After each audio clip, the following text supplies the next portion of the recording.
और जैसे बताया गया है कि इतने बड़े बड़े ग्रंथ लिखे गए हैं, महाभारत लिखी गई है, रामायण लिखी गई है दोस्तों, इनके बनाने का मकसद कुछ और था। ये लोगों के आचरण को ऊंचा करने के लिए बनाई गई थी। पुरुषोत्तम राम को जैसे एक आचरण वाला पुरुष बनाया गया था, पुरुषोत्तम बनाया गया था कि लोग उसके आचरण को अपनाएं। लेकिन हम लोग ने क्या किया, आचरण तो हमारा रावण वाला ही है, लेकिन हमने राम की पूजा करनी स्टार्ट कर दी दोस्तों। बस गलती यहीं पे करी है। ये जितने भी नाम हैं ये इनका कोई मतलब होता है दोस्तों, ऐसे ही नहीं रखे गए हैं। जैसे शिव, शिव का जो नाम है, अब देखो शिव में ई की जो मात्रा है वो ईश्वर का संकेत करती है। अगर वो ई की मात्रा हटा दी जाए तो क्या रह जाता है दोस्तों, शव। शव क्या है, हमारा ये शरीर ही तो है। जब इसी शरीर में सुरत रूपी ईश्वर उतरता है तब वो शिव कहलाता है दोस्तों। अगर वो सुरत निकल जाए बाहर तो वो शव बन जाता है। इसी तरह दुर्गा, दुर्गा का क्या मतलब होता है, दुर्ग, दुर्ग यानी एक महल, एक किला। दुर्ग आ यानी कि किले में आ, बाहर मत भटक ए जीव, बाहर परमात्मा नहीं मिलेगा, बाहर तुझे देवी देवता भी नहीं मिलेंगे। अगर दुर्गा को भी प्राप्त करना है तो वो हमारे कंठ चक्र में विराजमान है। इस दुर्ग में आ यानी इस शरीर की तरफ आ, साधना कर। अब देखिए ब्रह्मा जो है वो क्या है, ब्रह्म आ। अगर आप ब्रह्म के करीब आते हो तब आप ब्रह्मा को प्राप्त कर सकते हो। ब्रह्म की तरफ आ, और ब्रह्म कहाँ है, हमारी देह में ही तो ब्रह्म है।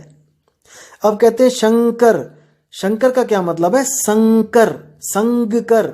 संग यानी कि साथ, कर यानी कि करो, साथ करो किसका, योग का।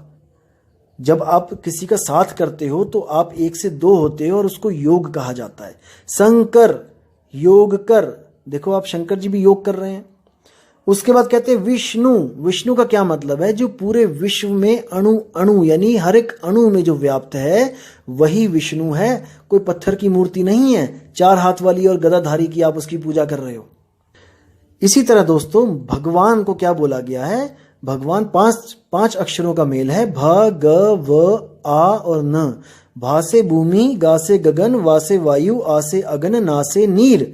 यही भगवान का असली रूप है। और जो भी इन पांच तत्वों से बना है वो भगवान ही है, वो भगवान ही है दोस्तों। आप भी भगवान ही हो, आप भी इस सृष्टि को चलाने में उतने ही मददगार हो जितना लोग कहते हैं कि भगवान दुनिया चला रहा है। अगर आप बच्चे पैदा करना बंद कर दो दोस्तों, ये दुनिया खत्म हो जाएगी।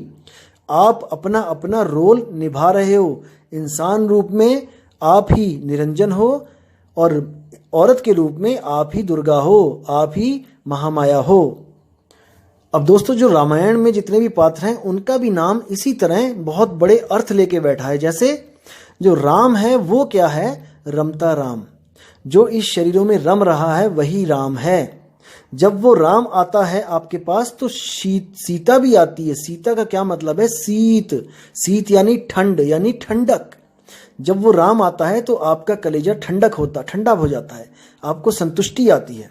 और जो लक्ष्मण है वो क्या है, लक्ष्मण, अपने मन पर लक्ष्य रखो। जब आप देखोगे लक्ष्मण हमेशा तीर कमान लेके सोया तक नहीं, बस वो चक्कर काटता था, पहरा देता था। इसी तरह हमने भी अपने अपने मन पे पहरा लगाना है। लक्ष्मण, हमारा जो लक्ष्य होना चाहिए वो मन को रोकना होना चाहिए, मन को मारना होना चाहिए, जैसे हम निशानों पे लक्ष्य लगाते हैं। अब आगे क्या है, दशरथ, यानी कि 10 इंद्रियों के जो रथ पे सवार है वही दशरथ है, जो कि बार बार दुख में वियोग में मर रहा है राम के। यानी रमता राम जब तक आपको नहीं मिल रहा है, आपका जो जीव है वो बार बार जन्म और मरण में पड़ा हुआ है और इन 10 इंद्रियों के बस में है। अब क्या है, हनुमान। हनुमान का क्या मतलब है, हनुम यानी कि हनन करना, मान यानी अपने अहंकार का। हनुमान की तरह सेवक बनना है। हनुमान बहुत बड़े बजरंगी जिसको कहते हैं बहुत ताकतवर थे, लेकिन राम के आगे ऐसे दीन होते थे कि उनसे बड़ा कोई सेवादार नहीं है, चरणों की धूल है। तो अपने अहंकार का हनन करना है हमने और गुरु के चरणों में हमने हनुमान की तरह अपने आप को पेश करना है, निछावर कर देना है। अब विभीषण मतलब क्या है, विभीषण का मतलब है वी से विवेक और भीषण यानी कि बहुत ज्यादा। दोस्तों राक्षसों के पास रहता हुआ भी वो इतना विवेकी था कि उसने राक्षसों का साथ नहीं दिया और अपने राक्षसों से अलग भगवान का साथ दिया। इतना विवेकी था, इसीलिए उसका नाम विभीषण था। अब दोस्तों रावण क्या था?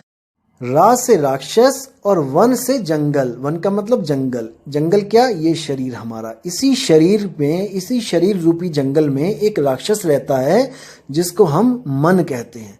रावण ही मन है। और मन के पास जो 10 हथियार हैं, जो 10 शीश हैं, वो क्या हैं? हमारी 10 इंद्रियां। इन्हीं 10 इंद्रियों के चक्कर में वो हर जीव को उलझा के बैठा हुआ है यहाँ पे। अब दोस्तों कुंभकर्ण क्या है? कुंभकर्ण का मतलब है, जब ये लोग अपने गुरुओं के पास थे बचपन में, तो इनको जो विद्याएं सिखाई गई, कुंभक रेचक पूरक योग सिखाया गया, उन्हीं योगों को ये करते रहे और बार बार जन्म मरण में आते रहे। कुंभी नरक रूपी गर्भ में बार बार उल्टे लटकते रहे, इसीलिए इनका नाम कुंभकर्ण पड़ा। और जो मेघनाद है वो क्या है? वो है मेघों का नाद, यानी कि मेघ यानी बादल, और उसकी जो गर्जना है उसको नाद कहते हैं।